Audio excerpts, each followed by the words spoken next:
요즘에 무척이나 덥죠. 밤에도 덥고 낮에도 덥고 더울 때는 시원한 것도 자주 찾게 되지만 무서운 이야기가 적격이라고 하죠. 그래서 남양 특집이라고 하는데 오늘은 살짝 무서운 이야기를 하나 들려드리도록 하겠습니다.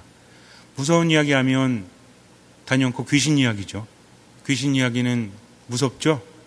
하긴 우리 수녀님들한테 귀신이야 별로 무섭지 않겠지만 어떤 사람이 계속 귀신을 보는 겁니다. 아침에도 점심에도 저녁에도 잠을 잘 때에도 밖에 나갈 때에도 집에서도 혼자 살고 있었기 때문에 함께할 가족들이 없었기 때문에 더 무서웠어요. 밥을 먹을 때도 앞에서 쳐다보는 귀신이 보입니다. 화장실에서도 귀신이 보여요. 늘 보이니까 너무나 힘들어 죽겠어요. 여자 귀신이었는데 아무 말도 없이 계속 바라봅니다. 어쩌면 혼자 사니까 이쁜 여자 귀신 나타나면 좋지 않을까라는 생각을 할 수도 있겠지만 귀신이 웬만하면 이쁜 모습으로 나타나지 않죠. 굉장히 무서운 모습으로 쳐다봅니다. 아무 말도 하지 않고. 얼마나 무서웠을까요? 그래서 무당도 찾아가 보고 여러 군데 찾아가 보았지만 소용이 없었습니다. 계속 귀신이 보이는 거예요. 밤에 잠을 잘 때면 침대에 자다가 눈을 뜨면 천정에서 그대로 내려옵니다. 얼마나 무서울까요? 생리현상을 해결할 때도 귀신이 옆에서 쳐다보고 있다면 참으로 부담스럽지 않겠습니까? 부담이 아니라 무서울 거예요. 그래서 여기저기 찾아가다가 경찰서로 갔습니다. 경찰서에 들어가는 순간 귀신이 보이질 않는 거예요. 자기를 경찰서에 남게 해달라고 애원을 합니다. 경찰들은 이상했죠. 아니 왜 경찰서에 들어와서 여기 있게 해달라고 하냐고. 내가 귀신을 보기 때문입니다. 경찰들도 황당했죠. 아니 안 됩니다. 나가십시오. 우리는 그런 거 이렇게 받으릴 수 없습니다. 그랬는데 나중에는 경찰서에서 그를 받아주었습니다. 왜 그랬을까요? 그 사람이 불쌍해서? 아니었어요. 그 사람이 자기 죄를 이야기했기 때문입니다. 오래전에 한 여학생을 죽이고 안매장을 했대요. 그런데 언제부턴가 자꾸만 귀신이 눈에 보이는 겁니다. 하루 종일 24시간 잠을 잘 때에도 제대로 잘 수 없었고 밥도 제대로 먹지 못하고 그러니까 삐쩍삐쩍 말라가고 사는 것이 아니었다고 합니다. 그런데 기가 막히게도 그가 경찰서에 들어오니까 귀신이 보이질 않는 거예요. 자꾸만 경찰들이 나가라고 하니까 어쩔 수 없이 자기 범행 사실을 밝혔습니다. 공교롭게도 공소시효가 하루 남았을 때 그렇게 이야기해서 그는 잡혔습니다. 귀신이 보이지 않아요. 그런데 이제 자기가 지은 죄에 대한 값을 치러야 합니다. 이런 이야기는 상당히 많죠. 물론 액면 그대로 믿을 수는 없지만 여러 가지 이야기들이 짬뽕이 된 것이 아닌가라는 생각을 해요. 어떻게 생각하십니까? 이 사람은 다행일까요? 다행이지 않을까요? 귀신이 안 보이니 다행이지만 벌을 받으니 다행이 아닐까요? 이런 말이 있죠. 인과응보라는 말이 있고요. 사필귀정이라는 말이 있습니다. 사필귀정이라는 말은 모든 일은 올바름으로 돌아오게 되어 있다. 그래서 결국에는 정의가 이루어질 수밖에 없다. 사필귀정이라고 하죠. 인과응보는 무엇입니까? 인과응보는 열매에 따라서 보답이 있다, 응답이 있다. 그래서 뭐든지 행한 대로 받게 될 것이다. 우리 천주교 4대 교리 안에도 인과응보가 있죠. 뭐예요? 상선 벌학이죠. 그래서 행실대로 다 갚아주실 것이다라고 예수님께서 말씀을 하십니다. 그런데 이런 경우도 있지만 정말 큰 죄를 지은 사람은 그렇게 안 사는 것 같아요. 그들은 죄를 짓고도 누리면서 편히 사는 것이 아닌가라는 생각이 들 때가 있습니다. 그러나 사람이라는 존재는 겉으로 봐서는 알 수 없다는 거죠. 겉으로 보고 그 사람이 행복한지 행복하지 않은지 알 수 있나요? 행복은 누가 느끼는 거죠? 본인이 느끼는 겁니다. 자신이 느낀다는 거죠. 아무리 주변에서 볼 때 많은 소유를 가지고 누리면서 사는 것 같아도 행복이라는 것은 본인이 느끼는 것입니다. 본인이 느끼지 않으면 행복하지 않다라는 거죠. 그런데 어떤 사람이 행복하죠? 여러 가지로 말을 해볼 수 있지만 소유를 쫓는 사람과 존재를 쫓는 사람, 존재를 쫓는 사람은 어떤 사람이죠? 이 사람에게도 소유가 필요합니다. 근데 얼마만큼의 소유가 필요해요? 행복할 만큼의 소유가 필요하다는 거죠. 내가 존재로서 살아감에 있어서 먹을 만큼, 입을 만큼, 누릴 만큼 필요합니다. 그런데 소유를 따라가는 사람은 어때요? 만족할 줄 모른다는 거죠. 그래서 존재를 따라가는 사람, 소유를 따라가는 사람, 어려운 말이 아니라 만족할 줄 아는 사람은 존재를 따라가는 사람이요, 만족하지 못하는 사람은 끊임없이 소유를 쫓아가는 거죠. 결국은 자신이 소유한 것이 아니라 자기가 가진 것에 자기가 소유되는 겁니다. 그러니 행복하지 않아요. 진짜 행복하지 않은 사람은 만족을 모르는 사람이래요. 세상에는 분명히 인과응보가 있습니다. 지금 그것을 이미 느끼면서 살아가고 있고 마지막에는 그렇게 될 수밖에 없다라는 거죠. 우리는 행복하기 위해서 세상을 살아가죠. 그러면 어떤 사람이 행복할 수 있습니까? 소유가 아닌 존재를 따라가는 사람. 좀 더 쉽게 말하자면 나라는 나무가 어떤 열매를 맺는지 거기에 따라서 행복이 달라진다는 거죠. 나무라는 존재는 스스로가 양분을 취하죠. 좋은 양분을 취하고 어떻게 해야 됩니까? 좋은 열매를 맺어야 됩니다. 그래야만 살 수 있어요. 먹기만 하고 양분을 취하기만 하고 열매를 맺지 못하면 그 나무는 죽는다는 거죠. 그런데 열매를 맺는다고 해서 이 열매가 모두 이로운 것은 아니죠. 좋은 열매를 맺는 나무는 지켜집니다. 그러나 좋지 않은 열매를 맺는 나무는 결국은 어떻게 되죠? 베어진다는 거죠. 땅을 차지하고 있기 때문에 그것을 베어냅니다. 결국은 종말을 맞이하게 된다는 거죠. 사람의 인생도 마찬가지예요. 살아가면서 내가 즐기고 행복한 것도 중요합니다. 그러면서 어떤 사람이 되어야 돼요? 좋은 열매를 맺는 사람이 되어야 한다는 거죠. 좋은 열매란 과연 무엇입니까? 우리가 인생을 살아가면서 내 말과 행동, 내 존재 자체가 사람들에게 어떤 영향을 미치는지 분명히 생각해 봐야 합니다. 우울증도 전염된다는 말이 있습니다. 미국에서 실험을 했는데 어떤 마을에서 40년 동안 실험을 했대요. 그런데 점점 우울증이 번진다고 합니다. 반대로 좋은 느낌도 퍼져 나가는데 부정적인 감정과 긍정적인 감정 중에서 어떤 게 더 빨리 퍼져나올 것 같아요? 여러분들 생각에?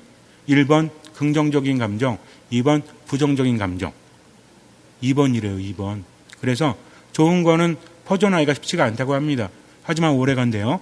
그러나 부정적인 것은 빨리 퍼진다는 거죠. 우리 사회도 마찬가지잖아요.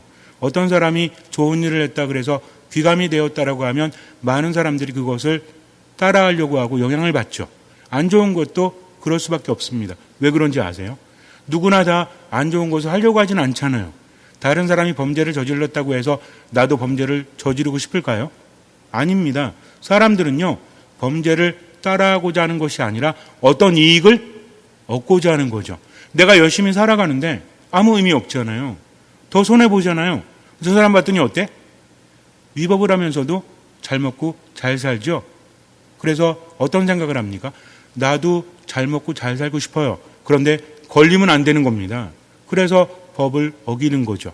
다른 사람을 죽이기 위해서, 다른 사람에게 해를 끼치기 위해서 법을 어긴다기보다는 내 이익을 위해서 법을 피해가는 거죠. 그런데 문제는 무엇입니까? 점점 더 큰 이익을 추구하다 보니까 나중에는 주객이 전도되는 겁니다. 이제는 사람들이 힘들어도 어쩔 수 없는 거잖아요. 내가 그렇게 하지 않아도 사람들은 힘들어요 하면서 스스로 핑계를 대면서 이익을 추구하고 그 과정 안에서 사람들에게 피해를 줄 수밖에 없다는 거죠. 그래서 어쩔 수 없다라고 하지만 본인이 압니까 모릅니까? 알아요. 인과응보는 하느님께서 마지막에 상선벌하게 벌을 주시는 것이 아니라 이미 누가 알고 있죠? 본인이 알고 있다는 겁니다. 본인이 알기 때문에 행복할 수가 없는 거예요. 점점 불안해집니다. 예를 들어서 내가 배를 타고 가면서 뭔가 맛있는 것을 먹고 있는데 이 배가 점점 빨라져요. 가만히 들어보니까 저 멀리에서 엄청나게 큰 소리가 들립니다. 뭐지? 점점 더 배는 빨라지고 소리는 커집니다. 그때 깨달아요. 이제 조금만 더 가면 폭포가 있어서 밑으로 떨어지는구나. 그럼 배는 산산조각이 나죠. 점점 빨라집니다. 아무것도 할 수 없어요. 눈앞에 먹을 것이 있습니다. 그때 맛있게 그 음식을 즐길 수 있을까요? 그런 사람은 없습니다. 본인이 안다는 거죠. 죽음으로 간다는 것은 본인이 알게 돼요. 영혼에서, 마음에서 죽음의 냄새가 나기 때문에 그래요. 그러니 불안하죠. 불안하면 어떻게 해야 돼요? 빨리 살 궁리를 해야 됩니다. 배가 더 빨라져서 폭포에서 떨어지기 전에 해야 되는데 점점 앞에 있는 먹을 것에 정신을 빼앗긴다면 점점 기회는 사라지고 만다는 거죠. 그러면서도 본인이 아는데 이러지도 저러지도 못합니다. 이래서는 안 된다는 겁니다. 그래서 우리들의 삶에 대해서 다시 한번 생각해 볼 필요가 있어요. 내가 소유를 쫓아서 자꾸만 존재를 잃어버리고 있는 것은 아닌가 묵상해 봐야 합니다. 그러기 위해서 뭘 보면 돼요?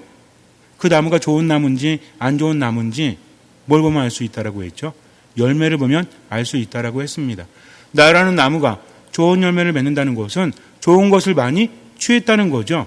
근데 열매를 많이 맺지 못하면 좋은 것을 얻지 못한다는 겁니다. 그리고 반대로 열매를 맺긴 맺지만 그러나 그 열매가 사람들을 죽이는 독을 가지고 있다면 그 또한 좋은 인생은 아니라는 거죠. 이것을 하느님께서 아시고 내가 압니다. 내 영혼에 불안감이 있는가 두려움이 있는가 하나의 신호로서 받아들여야 한다는 거죠. 그래서 자신이 어떤 열매를 맺고 있는지를 봐야 되는데 보통 고양이도 영역이 있다라고 하죠. 들고양이들을 보면 영역이 있다라고 그래요. 그래서 순놈은 100m 반경이 그 고양이의 영역이라고 합니다. 암놈은 50m 반경이래요. 그래서 가끔 고양이들 싸울 때 있죠. 왜 싸우는지 아세요? 자기 영역에 들어왔기 때문에 그래요. 그래서 길거리에 있는 길냥이들을 보면 상처가 많습니다. 제가 예전 본당에 있을 때에도 상처 입은 고양이들을 몇 번 치료해 준 적이 있습니다. 병원에 데려가서. 근데 그것도 한두 끝도 없잖아요. 자꾸만 다쳐서 옵니다. 왜 그러냐면 서로 영역 싸움을 하고 있기 때문에 이런 영역을 가지고 있다는 거죠. 사람은 영역이 있을까요? 없을까요? 물론 여기는 내 구역이다라고 말하진 않지만 있다고 합니다. 내가 영향을 미친다는 거죠. 내가 말하는 것들, 내가 행동하는 것들이 사람들에게 영향을 미친대요. 일단은 가족들에게 미치겠죠. 또 누구에게 미칩니까? 함께하는 사람들. 그래서 이거를 연구해 봤더니 그 사람이 연구할 때 재밌는 게 뭐냐면 사람들이 이렇게 앉아 있잖아요. 그래가지고 뭔가 명상을 하고 있다, 묵상을 하고 있다. 특히 수도자들이 묵상을 할 때 우리 수녀님들이 그런 경험 있으시겠지만 묵상을 하다가 한 사람이 졸잖아요. 그러면 그 옆 사람도 졸 확률이 높다라고 합니다. 이 전파된대요. 한 공간에 있기 때문에 그래요. 그런데 어떤 사람이 정말 열심히 꼿꼿하게 묵상을 하고 있으면 나도 그 영향을 받는다는 거죠. 우리도 마찬가지입니다. 웃는 사람이 있잖아요. 자꾸만 웃잖아요. 그럼 나도 그걸 닮아갑니다. 그런데 인상을 쓰고 있으면 나도 닮아갈 수밖에 없는데 이런 것들이 얽히고 설켜가지고 한 사람이 영향을 미치는 반경이 50m래요. 암고양이랑 비슷한 것 같습니다.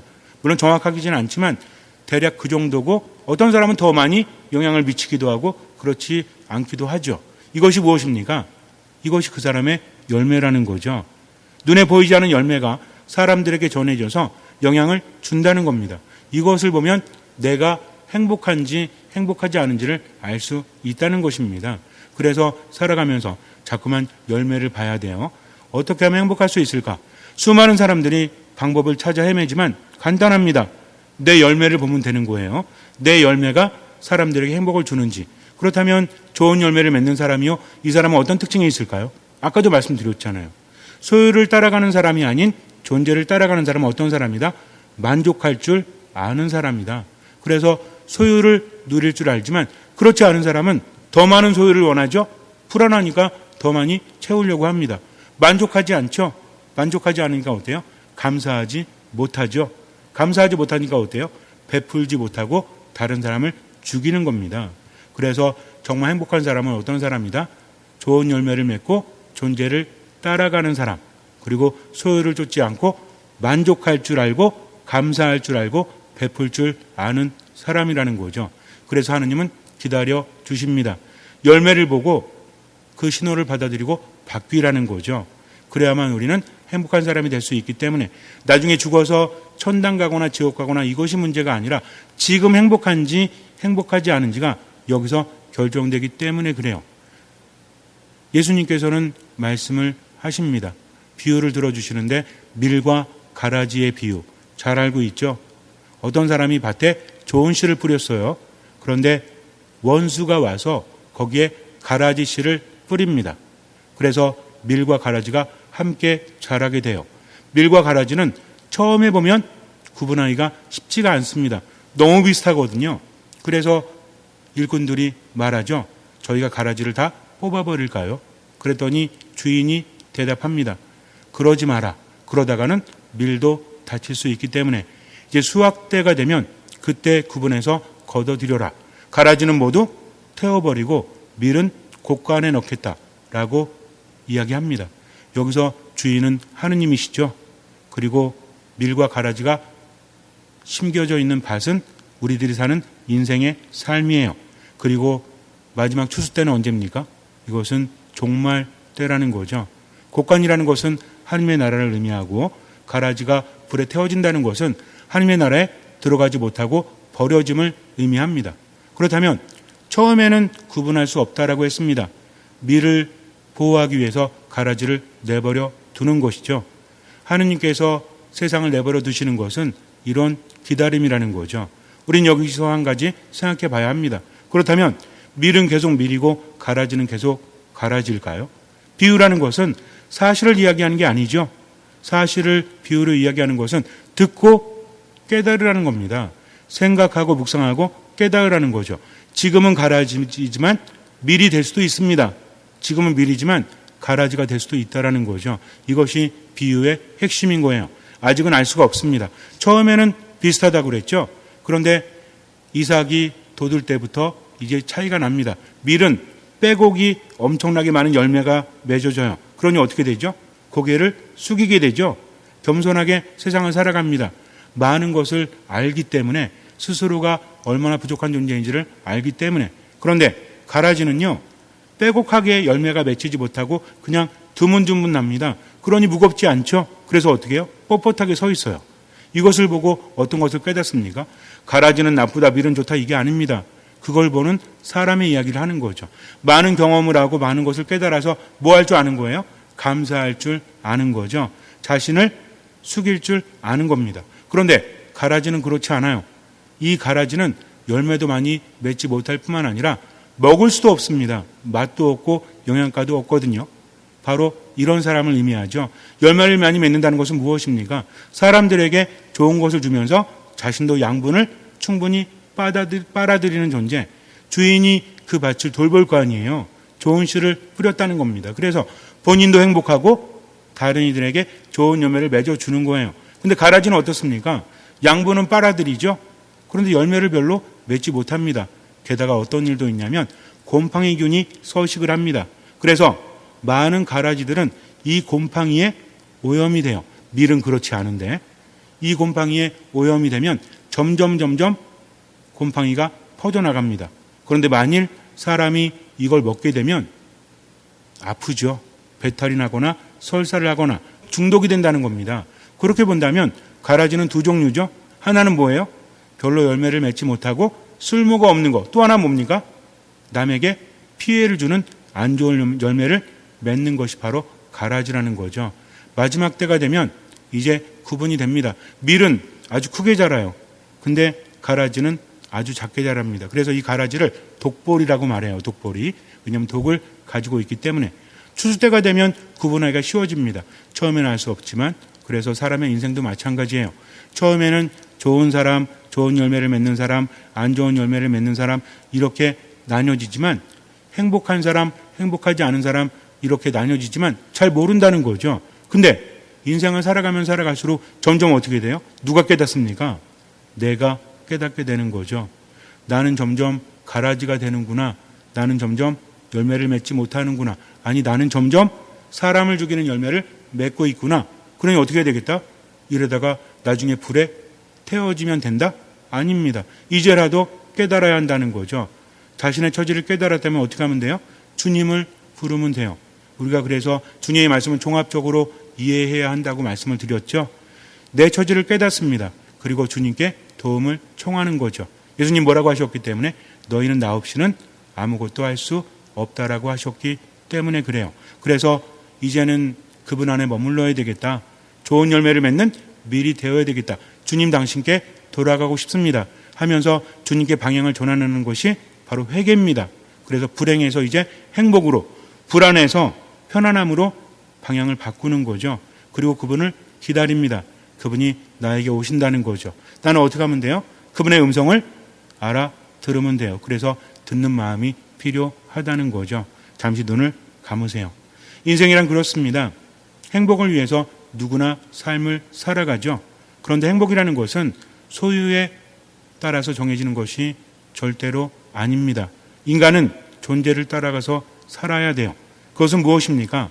만족할 줄 아는 거죠. 감사할 줄 아는 거죠. 베풀 줄 아는 것입니다. 자신을 위해서도 살아가야 합니다. 그런데 중요한 것은 어떤 열매를 맺고 있는지를 봐야 돼요. 내가 원하든 원하지 않든 나로 인해서 주변 사람들이 불행해진다면, 주변 사람들이 힘들어진다면 나는 좋지 않은 열매를 맺고 있는 겁니다. 좋은 열매는 언제 맺어집니까? 좋은 밭에서 주인의 손길을 받을 때, 즉 하느님 안에 머물 때죠. 그러니 자꾸만 소유를 향한 마음을 내려놓고 존재를 따라서 살아갈 수 있도록 귀를 기울이세요. 듣는 마음으로 지금을 살아가세요. 최선을 다해서 하나님의 뜻대로 살아가십시오. 나머지는 맡기십시오. 미사, 말씀, 기도 안에 머무십시오. 주님께서는 그 믿음을 보시고 우리 삶에 놀라운 기적을 일으켜 주실 것입니다. 아멘.